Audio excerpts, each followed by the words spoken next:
kazeina, në çfarë rastesh ka avantazh ndaj kësaj proteine që veç folëm? Whey është proteinë shpejt, hyn në gjak shumë shpejt, edhe preferohet në rastet kur i përfundojmë ushtrimet, shkaku që krejt energjinë e kemi shpenzu, edhe krejt materiet ushqyese i kemi shpenzu gjatë stërvitjeve, atër na duhen ushqime që depërtojnë shpejt në gjak.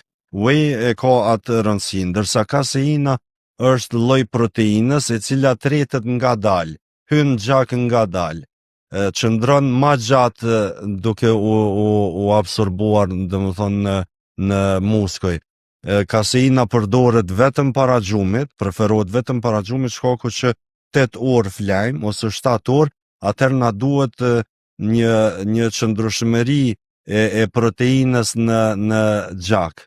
Ndërsa whey, ajo përdoret zakonisht, siç e thash, mas ushtrime, sepse tretet shumë shpejt, zhduket shumë shpejt, kjo është dallimi.